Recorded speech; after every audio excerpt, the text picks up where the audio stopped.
AEW are considering stripping a current champion of their title, and we have an update on CM Punk's recovery from injury. But first, let's get to the quickfire headlines, as last night Tony Khan would hold the AEW Full Gear media call, where he would reveal that he tried and failed to book the Briscoes on AEW television. It has been reported in the past that the brother tag team are banned by Warner Bros. Discovery due to past homophobic tweets from Jay Briscoe, something Khan seemed to confirm without actually confirming it. And he would say, "Ring of Honor allowed me to feature a damn pay-per-view main event that was one of the best main events of the entire year in FTR versus Briscoes 2 out of 3 falls, in a match that I literally could not do in AEW, and believe me, I've tried." Tony was also asked about the AEW future of CM Punk during the call, and as expected, he refused to comment, although he was adamant that he has a lot of positive things to say about the former AEW World Champion. When asked if Punk is done with the company, Khan would respond,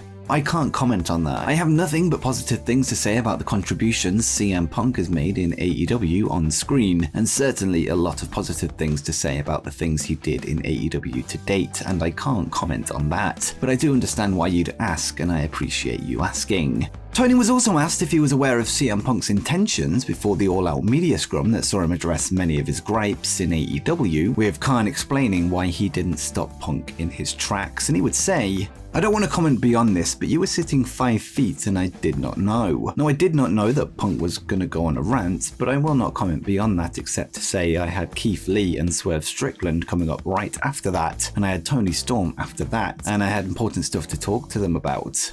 Also in the media call, Tony would confirm that there are plans for yet another Owen Hart Cup tournament in 2023, with him adding that he plans on growing the relationship with the Hart family, and notes that he looks forward to collaborating with Martha Hart once again for the tournament. He would add that Chris Jericho and Cody Rhodes were a big part of the Zoom calls that brought the two sides together. Khan would also provide an update on the health of Hangman Page, who is currently out of action due to a recent concussion that brought an abrupt end to his match for the AEW World title against Jon Moxley. Tony would say that Page is doing well and is looking forward to his return, although no specific time frame on his recovery was given. Now let's get to some news from the latest Wrestling Observer newsletter, as the backstage feeling regarding the absent Adam Cole was revealed, who too is out following concussion issues. Meltzer would note that Tony Khan wasn't asked about Cole during the media call, but gave an update of his own and would say, "Adam Cole's situation was never asked about, but it's very concerning since he's been out since June 26th in the Fatal 4-Way IWGP title match with Adam Cole, Jay White, and Kazuchika Okada. A number of people have brought up being very concerned for him."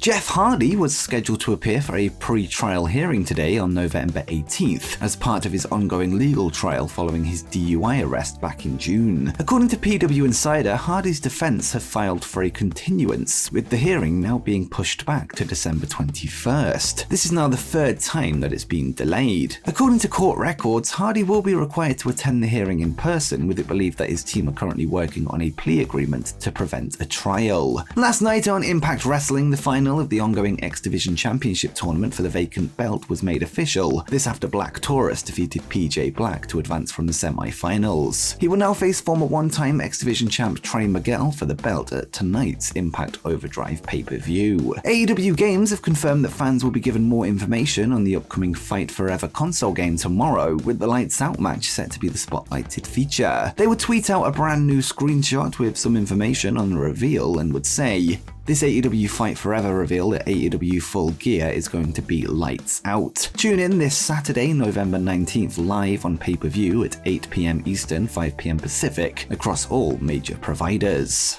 WWE have just posted a job ad to find some new writers for the company, with the interesting post revealing exactly what they're looking for in the writing department, and the advert notes, "Develop clearly defined yet emotionally sophisticated characters for a diverse group of WWE talent. Script descriptive, thought-provoking, captivating, and creative storylines for Raw, SmackDown, and select programming on the WWE Network. Collaborate with a team of writers to build compelling stories that capture a global audience fitting multiple demographics. Provide punch-up for specific scripted segments, as well as review the totality of entire episodes for continuity and flow. Incorporate consumer insights and social media to deliver impactful storylines that are consistent with the WWE brand and each talent's skills and history, weekly travel to our shows, Raw or SmackDown, and rotating travel to pay-per-views. Attend and contribute in creative writing team meetings every week at our Stamford, Connecticut HQ.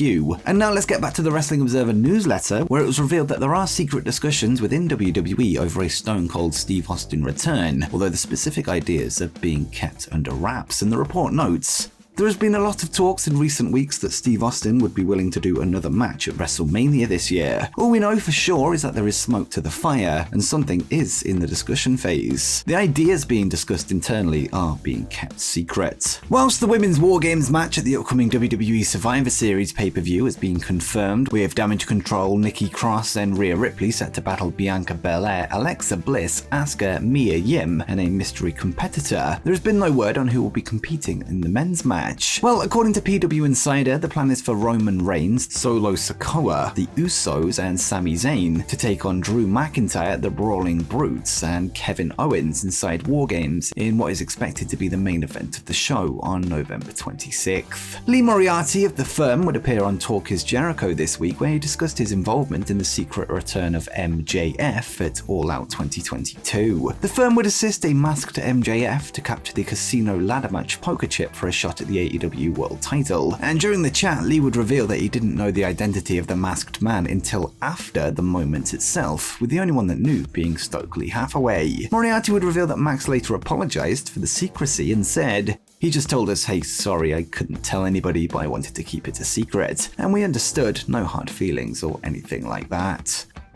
And next up, AEW are considering stripping a current champion of their title. In yesterday's video, we discussed an interview with the interim AEW Women's World Champion Toni Storm, who warned Thunder Rosa, the actual Women's Champion, that if her injury lingers for too long, she could be stripped of her belt. Well, the question was posed to AEW President Tony Khan during last night's Full Gear media scrum, with him admitting that it's something he has considered, and Khan would say, "Yes, it's something we have considered, and it's something to consider. I'm still weighing the pros and cons. Thunder Rosa's a great wrestler, and it's unfortunate that she's injured, and it's kept her out a long time, and it's not an easy situation.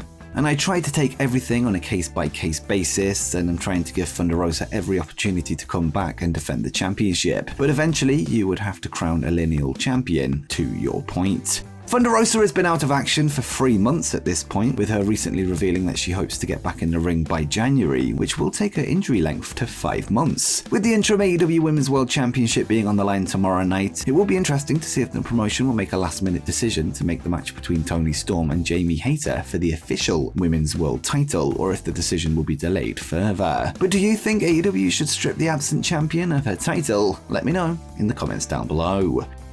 And next we have an update on CM Punk's recovery from injury. CM Punk would suffer from a torn tricep during his match with Jon Moxley at AEW All Out 2022, with him since receiving surgery leading to a projected 4 to 6 month recovery period. Well, we now have an update on not only his tricep injury, but his foot injury that was suffered earlier in the year, with Punk taking to Instagram to give an update on his situation. Through his Instagram story, Punk would post a screenshot of a training session with the caption, "First time doing roadwork since the broken foot. For anyone out there going through it, the light at the end of the tunnel is you." The latest Wrestling Observer newsletter would give an update on his other injury, with the rehab of his torn tricep going, quote, really well. Whether this means he'll be ready to compete earlier than expected remains to be seen, but as we know, his future is still very much up in the air when it comes to in-ring action. The Observer would also note that Punk's coach, Ace Steel, who was involved in the post-All Out backstage altercation with the Elite, is back doing training seminars for wrestling students, so he is now back active in the business. This following his AEW release following the incident. They would add that AEW's recent decision to bring Colt Cabana in as Chris Jericho's mystery opponent on Dynamite recently has made the relationship between AEW and Punk even worse, with him likely seeing this as a public shot against him. And finally, the Observer would confirm that as of now, CM Punk's contract status has not changed, and he is still very much under contract with All Elite Wrestling, with the company still selling his merchandise both online and at events. It's also worth noting that he is still on the AEW Fight Forever video game cover, although it's unknown if this will change. What all of this means for his future in AEW still remains to be seen. And before you go, make sure you check out my predictions for AEW Full Gear 2022.